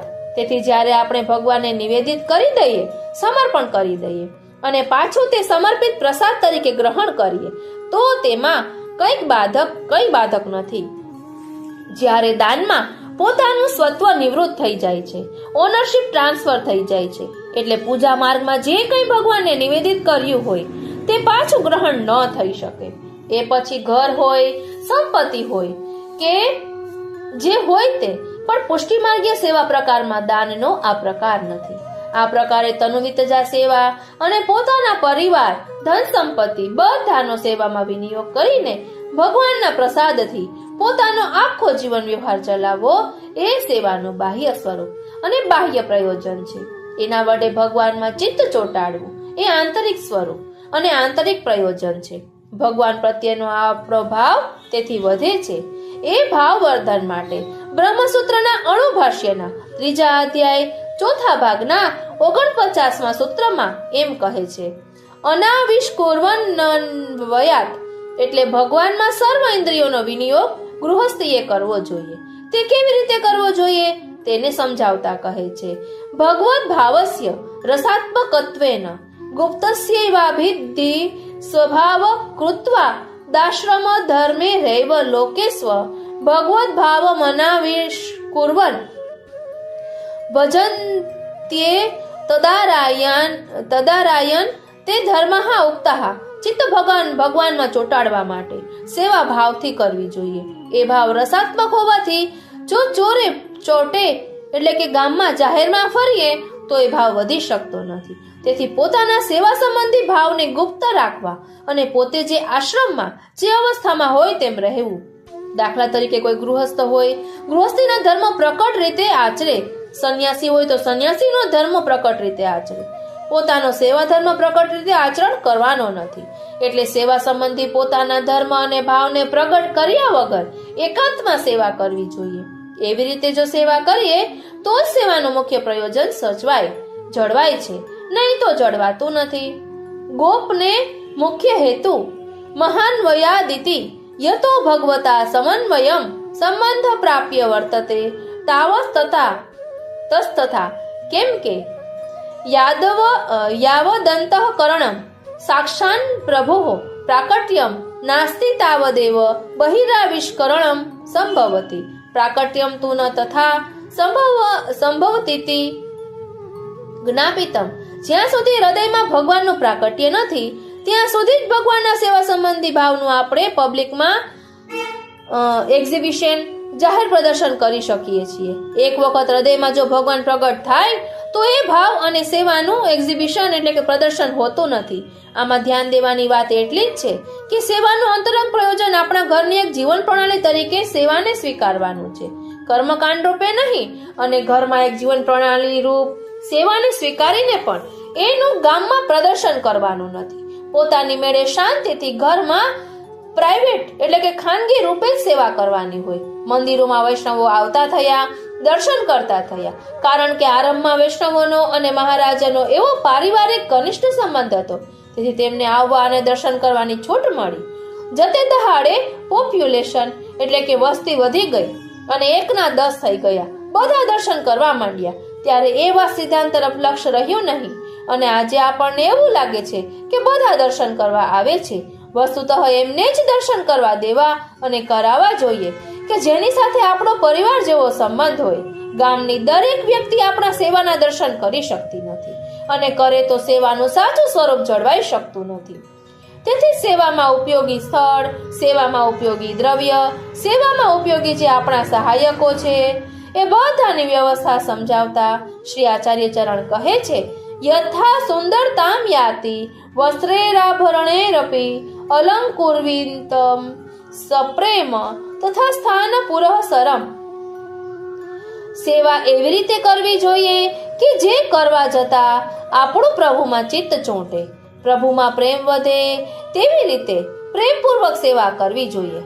ઘરમાં પ્રભુ માટે સ્વતંત્ર સ્થાન હોવું જોઈએ, એક સ્વતંત્ર મંદિર હોવું જોઈએ કે જ્યાં પ્રભુને આપણે પધરાવીને સેવા કરીએ. તે મંદિરને પણ અલંકૃત કરવું જોઈએ, ભગવાનને પણ અલંકૃત કરવા જોઈએ અને પોતાની પત્ની, પોતાના પુત્ર આદિ બધા જો અનુકૂળ હોય તો તેમને સેવામાં જોડવા જોઈએ. જો એ અનુકૂળ ન હોય અને ઉદાસીન હોય તો પોતે સેવા કરવી જોઈએ. અને જો આપણી સેવામાં વિઘ્ન કરતા હોય તો એવા ઘરનો ત્યાગ કરવો જોઈએ. આ વિધાનથી આપણે સ્પષ્ટ સમજી શકીએ છીએ કે આખી સેવાનો વિધાન ગૃહસ્થ માટે ગૃહસ્થ જીવન પ્રણાલી તરીકે છે. કોઈ મંદિરમાં આવતા કર્મકાંડ તરીકે સેવાનો વિધાન નથી થયું. કેમ કે નોકરોનો પણ સેવામાં ઉપયોગ છે. તે ગૃહસ્થીમાં જેવી રીતે નોકરોનો ઉપયોગ હોય છે તેટલો જ ઉપયોગ છે. કર્મકાંડ તરીકે જેમ પૂજારીને રાખીને આપણે સેવા કરીએ તે રીત નોકરો સેવામાં સોંપી નથી. ઘરના બધા મેમ્બર સાથે મળીને સેવા કરવાની હોય છે અને તેનું સ્થાન પણ ઘરમાં મંદિર તરીકે હોવું જોઈએ. ઘરની બહાર ઠાકોરજીનું મંદિર ન હોવું જોઈએ. તેના જ પ્રમાણરૂપ આજ પણ દરેક પુષ્ટિમાર્ગીય મંદિરમાં ઠાકોરજીની સેવાના સ્થળ નોખા નથી હોતા. પહેલા માળે મહારાજા રહેતા હોય અને ગ્રાઉન્ડ ફ્લોર ઉપર ઠાકોરજીની સેવા થાય છે. મંદિર અને ઘર એ નોખા નથી હોતા. સેવા કઈ વસ્તુથી કરવી એની અવસ્થા સમજાવતા પછી આચાર્ય ચરણ નિબંધમાં કહે છે, યદ્રષ્ટિતમ લોકે યથાતિ પ્રિમાત્મનઃ ન સન્નિવૃત્તિશ્ચિતે તત્કૃષ્ણ સાધ્વમ. ભગવાનની સેવામાં કોઈ પણ વસ્તુનું ક્લેશપૂર્વક સમર્પણ ન કરવું. 3 પ્રકારના ક્લેશ સમજાવ્યા. લોકમાં જે વસ્તુને પ્રાપ્ત કરતા ક્લેશ થતો હોય તેવી કોઈ વસ્તુથી સેવા ન કરવી. આત્મક્લિષ્ટ એટલે કે જે બાલ ભાવથી આપણે પ્રભુની સેવા કરી રહ્યા છીએ તે બાલ ભાવથી પ્રભુને ક્લેશ થાય એવી કોઈ વસ્તુનું સમર્પણ પ્રભુને ન કરવું. અને ઘરમાં આપણને પોતાને ક્લેશ થાય એવી પણ કોઈ વસ્તુથી સેવા ન કરવી જોઈએ. સેવા એવી રીતે કરવી જોઈએ કે જે લોકમાં ઇષ્ટતમ હોય, આપણને જે ગમતું હોય, આપણે જે સરળતાથી મેળવી શકતા હોઈએ, સહજ રીતે જે મેળવી શકતા હોઈએ તે બધી વસ્તુઓથી સેવા કરવી જોઈએ. તેના સિવાય બીજો કોઈ કર્મકાંડ સેવામાં આવશ્યક નથી. જે વસ્તુને મેળવીને અને સેવામાં ધરતા આપણને ચિત્તમાં પ્રસન્નતા થાય એવી વસ્તુથી સેવા કરવી જોઈએ. ચિરકાલ મનોરથ ચિંતિત અંતઃકરણ પ્રિય તનેવ ચિત્તવૃત્તિ એટલે દ્રવ્ય આપણું પોતાનું કમાયેલું હોવું જોઈએ. બીજાની કમાયેલી વસ્તુથી આપણે સેવા ન કરવી જોઈએ અને આપણે કમાયેલું પણ ક્લેશથી કમાયેલું ન હોવું જોઈએ. જે આપણે સહજ રીતે કમાયા હોઈએ તેવી વસ્તુને સેવામાં લગાડવી જોઈએ, જેને લગાડતા ચિત્તમાં આપણને ક્લેશ ન થાય. આના શ્લોકમાં સર્વ નિર્ણય નિબંધમાં શ્રી મહાપ્રભુજી કહે છે, સ્વયં પરિચયેદ ભક્ત્યા વસ્પ્રક્ષાલનાદિભિઃ એક કાલમ દ્વિકાલમ વા ત્રિકાલમ વાપી પ્રજયેત. પોતે સેવા કરવી જોઈએ. પોતે જો ધંધામાં કે વ્યાપારમાં બિઝી રહેતા હોય તો પોતાના પરિવારના સદસ્યોથી સેવા કરાવે અને બહારની સેવા પોતે કરે. કેમ કે મુખ્યતઃ સેવા સમુખ્યા ન પૂજેતી મંત્ર માત્ર પૂજા પરો ન ભવેત. આપણે ત્યાં મુખ્ય સેવા છે, પૂજા મુખ્ય નથી. એટલે મંત્ર બોલીને ફૂલ ચડાવી દેવા એવો પ્રકાર આપણે ત્યાં નથી. ઠાકોરજીના વસ્ત્રો ધોવા એ પણ ઠાકોરજીની સેવા છે. ઠાકોરજીના મંદિરની બુહારી કાઢવી એ પણ સેવા છે. અને ઠાકોરજીની સેવા માટે આપણી નોકરી કરતા હોઈએ એવી આપણી નોકરી પણ ઠાકોરજીની સેવા તરીકે જ ગણાય છે. પણ એ બહિરંગ સેવા છે, અંતરંગ સેવા નથી. આવી રીતે પ્રાઇવેટ સેવાના નેચરનો પ્રકાર આપણે જોયો. સેવા કરવામાં દાન અને નિવેદનનો જે વિવેક છે એ 84 વૈષ્ણવોની વાર્તામાં, વાસુદેવદાસ છકડાની વાર્તામાં આપણને એવી રીતે જોવા મળે છે કે શ્રી મહાપ્રભુજી અડેલમાં પોતે જ્યારે બિરાજતા હતા તે વખતે ઠાકોરજીને કોઈકે કટોરી ધરી હતી. તે વેચીને જ્યારે ભોગ ધરાવવો પડ્યો. તે કટોરી કોઈ પ્રસંગમાં ક્યારેક ઠાકોરજીને નિવેદન રૂપે નહીં પણ દાન રૂપે આપવામાં આવી હતી. તેથી એ વેચીને જ્યારે ભોગ ધરવાનો થયો ત્યારે શ્રી મહાપ્રભુજીએ પ્રસાદ લીધો નહીં. એટલે જે સંપત્તિનો આપણે પ્રસાદ લઈ શકીએ છીએ તે સમર્પિત નિવેદિત ભોગ હોય તેનો જ લઈ શકીએ. દાન રૂપે જે ઠાકોરજીની સંપત્તિ હોય છે તેનો પ્રસાદ લઈ શકાતો નથી. તે વાર્તામાં દાન અને નિવેદનનો ભેદ સમજાવવામાં આવ્યો છે. સેવાનું મહત્વ ગૃહસ્થાશ્રમ માટે ગૃહસ્થ વ્યક્તિઓ માટેનું છે તેનું વિધાન આપણને સિદ્ધાંત રહસ્યમાં મળે છે. અને સેવાભિલાષિણામ ગૃહાશ્રમ સર્વાશ્રમેભ્યો બલિયાનિત્યુક્તમ ભવતિ યતસ્તુ ગૃહે ભગવત સેવાયાઃ અભાવ તદ વિષયકાની ગૃહ ત્યાગ વચનાની અતએવ હિ તત્વામપોતમ ગૃહ મંદકૂપ મિત્યત્રાત્મ પાતત્વ મંદકૂપત્વમ ચ વિશેષણ દ્વય મુક્તમ. સેવાભિલાષીના જે લોકો પુષ્ટિમાર્ગીય પ્રણાલિકાથી સેવા કરવા માંગે છે તેમને ગૃહસ્થાશ્રમમાં જ રહેવું સૌથી ઉત્તમ પ્રકાર છે. જે લોકોના ઘરમાં સેવા નથી નભી શકતી તેમને માટે પુષ્ટિ માર્ગમાં ગૃહ ત્યાગના વિધાનો છે એમ સમજવું જોઈએ. ઘરમાં સેવા પધરાવીને ઘરની સેવા પ્રણાલી મુજબ સેવા કરે તો એનો સંસાર દુઃખરૂપી નથી પણ ભગવદાત્મક સંસાર છે એ વાત પણ અહીં દેખાડવામાં આવી જ છે. આત્મઃ સહ સમર્પિતાનામ દેહાદીનામ દારાગાર પુત્રાદીનામ ચ બ્રહ્મતાપવતી. એટલે જે વખતે ભગવાનને આપણો દેહ, આપણી પત્ની, પતિ, આપણો પુત્ર, આપણા ભાઈ બંધુઓ, આપણું ઘર, આપણો પૈસો સમર્પિત થઈ જાય ત્યારે બધું બ્રહ્માત્મક થઈ જાય છે, કેમ કે બ્રહ્મની સેવાનું અંગ બની જાય છે. અને શ્રી આચાર્ય ચરણ તૃતીય સ્કંદ સુબોધિનીજીમાં આજ્ઞા કરે છે કે તસ્માન્યપ્ય અર્પિતા શેષ ક્રિયાર્થ્યાત્મા નિરંતર મય્યર્પિતાત્મનઃ પુંસો મયી સંન્યસ્ત કર્મણામ ન પશ્યામિ પરમ ભૂતમક અર્તુઃ બ્રહ્મ દર્શનાત. આ શ્લોકની વ્યાખ્યા કરતા કહે છે કે વ્યર્થ ત્યાગાપેક્ષયા ભગવતી સમર્પણમ ઉત્તમમ. કોઈ પણ વસ્તુનો વ્યર્થ ત્યાગ કરવા કરતા ભગવાનને તેનું સમર્પણ કરવું અને સમર્પિતનો પ્રસાદ તરીકે ઉપભોગ કરવો એ ઉત્તમ વિકલ્પ છે. વ્યર્થ ત્યાગ કરવા જતા ત્યાગનો ડોળ થઈ જાય છે પણ સાચી ભગવાનમાં ચિત્તવૃત્તિ કેળવાતી નથી. તેથી જ ભક્તિવર્ધિની નામના ગ્રંથમાં પણ અતઃસ્થેયમ હરિસ્થાને તદીયૈ સહ તત્પરૈ વ્યાખ્યા કરતા લાલુ ભટ્ટજી કહે છે ગૃહસ્થિતિ પક્ષે શ્રી વિગ્રહસ્ય અદૂરે નિકટે ત્યાગ પક્ષે શ્રી મૂર્તે વિપ્રહર્ષે દૂરે તાવપી ચિત્ત દોષો યથા ન ભવેત તથા સ્થયેયમિત્યુપદેશ. એટલે જે લોકો ઘરમાં રહે છે એમને ભગવાનના સ્વરૂપ માટે નિકટ રહેવું જોઈએ અને જે લોકો ઘરમાં નથી રહેતા એ લોકોને ભગવત સેવા પ્રાપ્ત નથી એટલે તે દૂર રહે છે. ગૃહસ્થિતિ પક્ષે સેવાયામ ત્યાગ પક્ષે કથાયામ સેવાયામ વા કથાયામ યા યસ્યા શક્તિ દ્રઢાર ભવેત યાવત જીવમ તસ્ય નાશો ન ક્વાપીતિ મતિર્મમ.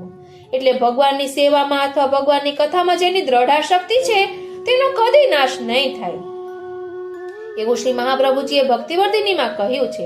એની વ્યાખ્યા કરતા લાલુ ભટ્ટજી કહે છે સેવા એ ગૃહ સ્થિતિ પક્ષમાં છે, કથા એ ગૃહ ત્યાગના પક્ષમાં છે. એથી જે લોકો ઘરમાં સેવા ન કરી શકતા હોય તેમણે ઘરનો ત્યાગ કરવો જોઈએ અને એમને ભગવાનની લીલા કથા આદિનું શ્રવણ નિરંતર કરવું જોઈએ. જે લોકો ઘરમાં સેવા કરી શકતા હોય એ લોકોએ ઘરમાં રહેવું જોઈએ અને ભગવાનની સેવા કરવી જોઈએ. આ બંને કલ્પ ભગવાનમાં ચિત્તને ચોંટાડવા સેવા અને કથાના ક્રમશઃ ગૃહસ્થ અને ગૃહ ત્યાગીને માટે કહેવામાં આવ્યા છે. એનાથી પણ સિદ્ધ થાય છે કે સેવા એ ગૃહસ્થનો પોતાનો જીવન પ્રણાલીનો વિષય છે, કર્મકાંડ નો વિષય નથી. તેથી શ્રી આચાર્ય ચરણ ભક્તિવર્ધિનીમાં આગળ જઈને સમજાવે છે કે જો ત્યાગ કરશો તો ત્યાગે બાધક ભૂયસ્ત્વમ દુસંસર્ગતા થાંતઃ ગૃહત્યાગ કૃતે ભક્તિર બાધકાની ભૂયાંસી સંભવેત. એટલે ભક્તિના ઘણા બધા બાધકો સાથે, વિઘ્નો સાથે તમારે ટકરાવવું પડશે. કેમ કે ઘેર ઘેર તમારે અન્ન લેવું પડશે. એવું અન્ન કે જે ભગવાનને નિવેદન નથી કરવામાં આવ્યું, એવી વ્યક્તિ સાથે સંસર્ગ થશે કે જે ભગવદીય નથી. એટલે ઘરમાં પોતાના ઠાકોરજીને પધરાવીને, પોતાના ઠાકોરજીને સમર્પિત કરીને જ પોતાની જીવન પ્રણાલી સ્થાપવી જોઈએ. તે જ સેવાનો સાચો પ્રકાર છે. તેથી જ અહીં શ્રી બાલકૃષ્ણજી પણ કહે છે કે અતઃ સેવાયામ દ્વિધીયામપી ગૃહસ્થસ્યામ સાંપ્રદાયિક ગુરુ કૃપા કટાક્ષપૂર્વક ગૃહિત સાંપ્રદાયિક ગતિના કૃતાયામ યતેર બ્રહ્મચારિણ્યો યસ્ય કસ્યચિદ ભગવનું ગૃહિત તસ્યાથા શક્તિર દ્રઢા કેનાપી અનપનોદ્યા હર્ષ વિષાદાદિ નાશ્યન પનોદા ભવેત. સેવામાં 3 પ્રતિબંધ માનવામાં આવે છે: ભોગ, ઉદ્વેગ અને પ્રતિબંધ. તે પૈકી ભોગમાં 2 ભેદ છે, એક લૌકિક ભોગ અને બીજો અલૌકિક ભોગ. અલૌકિક ભોગનો શ્રી મહાપ્રભુજી કરે છે કે જે બ્રહ્મસંબંધ દીક્ષા વખતે આપણાથી સંબંધિત બધી વસ્તુનું ભગવાનને નિવેદન કરીએ છીએ, તે નિવેદિત પદાર્થોનો જ્યારે ભગવાનની સેવામાં એક વખત ઉપયોગ થઈ જાય અને પછી એનો પ્રસાદ તરીકે જ્યારે આપણે ઉપયોગ કરીએ, તે અલૌકિક ભોગ છે. એ સંસારમાં બાધક નહીં થાય. પણ જે અનિવેદિત પદાર્થ છે, તેનો નિવેદિત પદાર્થનું કે અનિવેદિત પદાર્થનું સમર્પણ ન કર્યું હોય તેવા પદાર્થોનો જો આપણે વિષયાસક્તિથી ભોગ કરીશું તો તે લૌકિક ભોગ છે અને તે સેવામાં વિઘ્નરૂપ થાય છે. આનાથી એ સ્પષ્ટ થયું કે સેવાનો જે પ્રકાર છે તે વ્યક્તિના પોતાના લૌકિક ભોગની નિવૃત્તિ માટે છે. સેવા કોઈ પણ પબ્લિક પર્પઝ એટલે કે જાહેર હેતુ માટે કરવામાં આવતી નથી. સેવા અને ઠાકોરજીનો મુખ્ય હેતુ આ છે. આપણે આત્મનિવેદન વખતે જે પ્રતિજ્ઞા લીધી તે વખતે જે નિવેદન કર્યું છે તેનું આપણે સમર્પણ કેવી રીતે કરી શકીએ? જો આપણા ઘરમાં આપણી પોતાની અને આપણી કમાયેલી વસ્તુઓનો આપણે આપણી રીતે આપણી સેવામાં વિનિયોગ ન કરી શકતા હોઈએ તો આ લૌકિક ભોગની નિવૃત્તિ થઈ શકતી નથી. તેથી જ નવરત્ન ગ્રંથમાં શ્રી ગુસાઈજી આજ્ઞા કરે છે કે દાનેહી ન સ્વવિનિયોગે ન નિવેદને અન્યથા નિવેદનતાર્દેર ભોજનમ ન સ્યાત અનિવેદિતસ્ય નિષિદ્ધત્વાત નિવેદિતાના મર્થાના ભગવદ ભોગાર્થ વિનિયોગે જાતે પદન્ન પ્રસાદત્વે સ્વોપભોગ કૃતિ રુચિતતરા. એટલે જે વસ્તુ દાન રૂપે કરવામાં આવી હોય તેનો પાછો આપણા કામમાં ઉપયોગ નથી કરી શકતા. પણ આ વાત નિવેદનને લાગુ પડતી નથી, કેમ કે નિવેદિત અન્ન આદિનું ભોજન આપણે ન કરી શકીએ અને અનિવેદિતનું ભોજન કરવાનો શ્રી મહાપ્રભુજીએ નિષેધ કરેલો છે. એટલે અસમર્પિત વસ્તુના તસ્માદ વર્જનમ આચરે. તેથી કોઈ પણ નિવેદિત પદાર્થનો ભગવાનની સેવામાં ઉપયોગ થયા પછી પ્રસાદ તરીકે તે લેવો તે ભક્તિ માર્ગની દ્રષ્ટિએ ઉચ્ચતર છે. આની વ્યાખ્યા કરતા શ્રી પુરુષોત્તમજી દાન, નિવેદન અને સમર્પણનો ભેદ સમજાવે છે કે દાનમ નામ સ્વત્વ પરિત્યાગ પૂર્વક સ્વસ્વતો પાદાનુકૂલ એટલે કે પોતાના સ્વાનો પરિત્યાગ કરીને બીજામાં સ્વત્વનો પરિત્યાગ કરીને બીજામાં સ્વત્વ ઉત્પન્ન કરવું તેનું નામ દાન. એટલે પોતાની વસ્તુ બીજાને આપણે દાનમાં આપીએ, જેને આપણે તુભ્યમહમ સંપ્રદદે ન મમ, આ હું તને આપું છું, હવે આ મારું નથી, એવી રીતે આપતા હોઈએ તે દાન કહેવાય. તસ્મિન ઇવ સતિહિ નિશ્ચયેન ન સ્વવિનિયોગ. અને દાનની રીતે જો આપવામાં આવે તો એનો પાછો આપણા કાર્યમાં ઉપયોગ થઈ શકતો નથી. અને આપણે ત્યાં આપણે ઘર કે સામગ્રી કે કોઈ પણ વસ્તુ મોટા ભાગે દાન રૂપે ઠાકોરજીને નથી આપતા,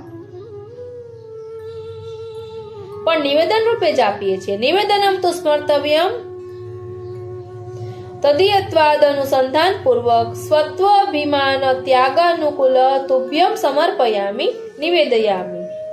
એટલે આ તો હું તને સમર્પિત કરી રહ્યો છું, તને નિવેદન કરી રહ્યો છું. આ નિવેદનનો વ્યાપાર છે, આમાં ટ્રાન્સફર ઓફ ઓનરશિપ થતી નથી. તેથી આપણી દરેક વસ્તુ આપણે પ્રભુની માનીએ છીએ અને પ્રભુના અને આપણા વ્યવહારમાં આપણે ભેદ ગણતા નથી. પ્રભુનું અને આપણું પાર્ટીશન નથી. તે રીતે આખો સેવાનો પ્રકાર નિભાવવો જોઈએ. તે વાત અહીં શ્રી પુરુષોત્તમજીએ સ્પષ્ટ કરી છે. તેથી જ લાલુ ભટ્ટજી સમજાવે છે કે અસ્મિન માર્ગે હિ દેહાદિના આત્મના સ ભગવતે આત્મસમર્પણાત ન તુમ દાનમ. આ માર્ગમાં એટલે કે પુષ્ટિ માર્ગમાં દેહાદી એટલે પોતાનો દેહ, પોતાના સંબંધીઓ, પોતાનું ધન બધાનું ભગવાનને આત્માની સાથે નિવેદન કરવામાં આવે છે. દાન આપવામાં નથી આવતું, કેમ કે દાન જે છે તે તો ટ્રાન્સફર ઓફ ઓનરશિપ છે અને તે આપણે ત્યાં નથી, કેમ કે આપણી ઓનરશિપ આપણે માનતા જ નથી. જેને ટ્રાન્સફર કરી શકીએ બધું ભગવાનનું છે અને તેથી આપણે ભગવાનનામાં અને આપણામાં ભેદ ગણતા નથી. તેથી પુષ્ટિ માર્ગમાં દાનની એ પ્રણાલી નથી. તેથી જ કહે છે સેવકાનામ યથા લોકે વ્યવહારઃ પ્રસિદ્ધ્યતિ તથા કાર્યમ સમર્પ્યેવ સર્વેષામ બ્રહ્મતા તતઃ. એટલે જે ઠાકોરજીના સ્વરૂપની સેવા કરતા હોય તેમનો દરેક વ્યવહાર, જેવી રીતે ઘરનો ડોમેસ્ટિક સર્વન્ટનો વ્યવહાર હોય તેવી રીતે સ્વામીએ ઉપભોગ કરેલી વસ્તુ સ્વામીની આજ્ઞાથી તે આપે, તે લઈને સ્વામીની સાથે ઘરમાં રહે, જમે, બધું કરે. પ્રોપર્ટીની રીતે સ્વામીનો અને એનો ભેદ નથી હોતો તેવો વ્યવહાર હોવો જોઈએ. સેવાનું વિધાન આપણે જોઈ ગયા કે ગૃહસ્થ માટે છે અને ગૃહસ્થની જીવન પ્રણાલીને અનુસરનારું છે. સેવાને માટે સ્થળ ક્યું હોવું જોઈએ તે બાબતનો ખુલાસો પણ આપણે ભક્તિવર્ધિનીમાં મેળવી શકીએ છીએ. ત્યાં સ્પષ્ટ આજ્ઞા છે કે ગૃહસ્થિતિ સ્વધર્મેણ વર્ણાશ્રમ ગતેન હિ વિધેયાનાપી સેવાર્થમ અધર્મેણ કથંચન. અધર્મે સ્થિતિ તો બુદ્ધિ નાશાર્ધુ સંગ તથા. એટલે સેવા માટે ઘરમાં રહેવું જોઈએ, ઘરમાં સેવા કરવી જોઈએ. આ વિધાનથી સ્પષ્ટ થાય છે કે સેવાનું સાચું સ્થળ ઘર છે, પબ્લિક ટેમ્પલ નહીં. તેથી જ ભક્તિવર્ધિનીમાં દ્વિતીય શ્લોકની વ્યાખ્યા કરતા શ્રી વલ્લભજી કહે છે કે સ્વમાર્ગીય ભગવત ભજનમ તુ ગૃહસ્થિતિ અભાવે ન સંભવતી. જો પુષ્ટિમાર્ગીય ઘરમાં પોતે ન રહે તો પુષ્ટિમાર્ગીય સેવા એ જાળવી શકતો નથી. એથી શ્રી મહાપ્રભુજી ભક્તિવર્ધિનીમાં કહે છે કે યથા ભક્તિ પ્રવૃત્તા સ્યાત તથોપાયો નિરૂપ્યતે. પૂજ્યા શ્રવણાદિભિ એટલે ભક્તિનું જે બીજ હૃદયમાં રહેલું છે એને જો દ્રઢ કરવું હોય તો પોતાના વર્ણાશ્રમ ધર્મનું પાલન કરીને આપણે ઘરમાં રહીને કૃષ્ણની સેવા કરવી જોઈએ. તો એ ભક્તિનો બીજ ભાવ આપણામાં હૃદયમાં જરૂર થાય.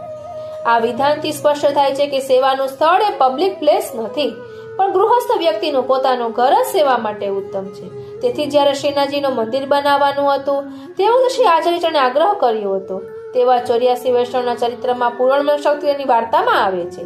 આ વાતમાં સ્પષ્ટ જણાઈ આવે છે કે શ્રી આચાર્યચરણ મંદિરના રૂપે ઘર સેવાનું વિધાન નહોતા કરવા માંગતા, પણ ઘરની પદ્ધતિથી સેવાનું વિધાન કરવા માંગતા હતા. પણ ભગવતજી ઈચ્છા વિપરીત હોવાથી આચાર્યચરણે શ્રીનાથજીના મંદિરની છૂટ આપી, પણ તે અપવાદ બીજા ઉપર લાગુ પડતો નથી. એટલે શ્રી આચાર્યચરણ ત્યાં કહે છે સો દેવાલય કી રીતિ યહાં રાખનો ઉચિત હૈ. એટલે શ્રીનાથજીના એ મંદિરના જ કેસમાં દેવાલયની રીતિની સેવા હતી. બાકી તો દરેક ઠેકાણે નંદાલયના રૂપમાં સેવા છે, એટલે નંદરાયજીના ઘરની પદ્ધતિથી સેવા છે. તેથી જ બ્રહ્મ સંબંધમાં એક વાત કહેવામાં આવી છે કે દરેક વસ્તુ આપણી નથી, ભગવાનની છે. આપણે ભગવાનને માટે આપીએ છીએ તે પણ ત્યાગ, દાનરૂપ ત્યાગ નથી, સમર્પણ રૂપે ત્યાગ છે. વિષયાક્રાંત દેહાના નાવેશઃ સર્વથા હરે અતોત્ર સાધને ભક્તોને એવો ત્યાગ સુખાવહ. એટલે સાધન રૂપા ભક્તિમાં ત્યાગ સુખાવહ નથી. એટલે તેન સાધન સમર્પ્યર્થ યહ પરિત્યાગ સસુખમ નાવહતિ ન કરોતીત્યર્થ ન કેવલમ સુખાભાવ કિંતુ દુઃખમપી ઇતિ ભાવ. એટલે બ્રહ્મ સંબંધમાં આપણે ત્યાગ નથી કરતા, પણ નિવેદન જ કરીએ છીએ.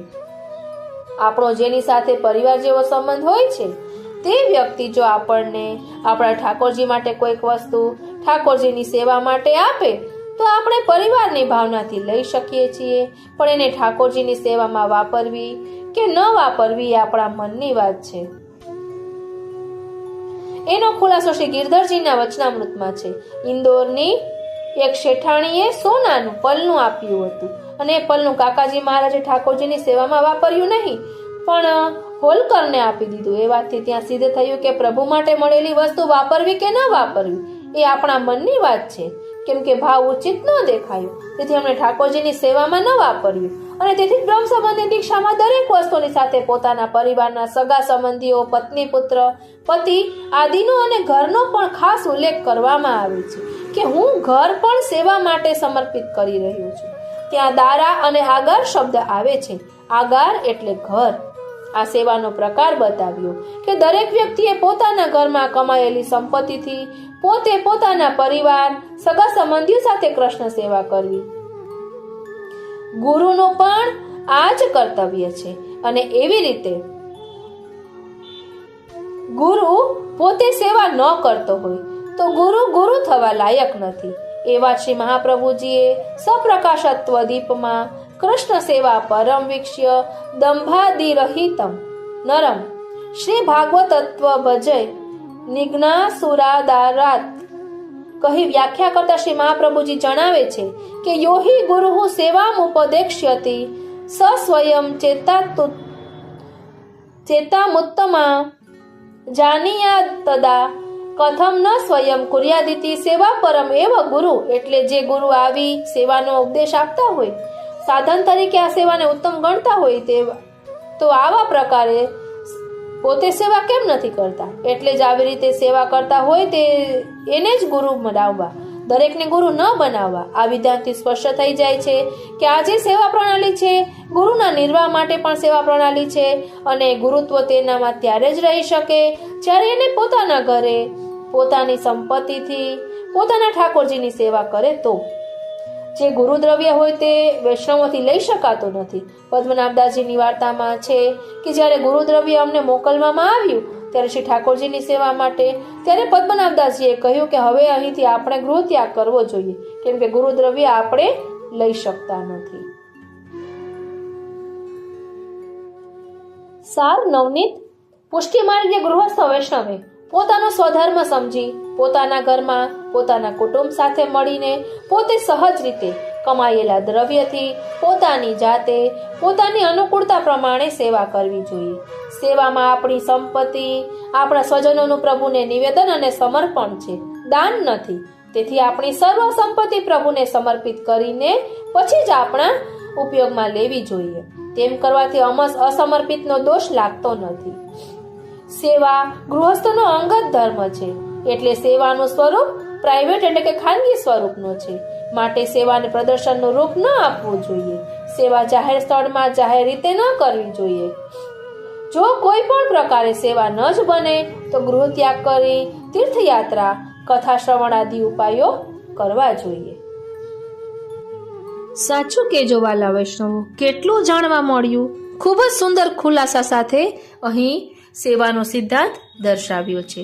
આજનો આ સત્સંગ શ્રીનાથજી, શ્રી યમુનાજી, શ્રી મહાપ્રભુજીના ચરણારવિંદમાં સમર્પિત કરું છું. અને શ્રી મહાપ્રભુજીના ચરણારવિંદમાં એ જ વિનંતી ધરું છું કે અહીં દર્શાવેલા સિદ્ધાંતને અમે અમારા આત્મપટલ પર ધારણ કરી શકીએ અને અમારી યોગ્યતા, પાત્રતા, અધિકાર અનુસાર તેમાં આગળ વધી શકીએ એવી આપ કૃપા કરો. જય શ્રી કૃષ્ણ.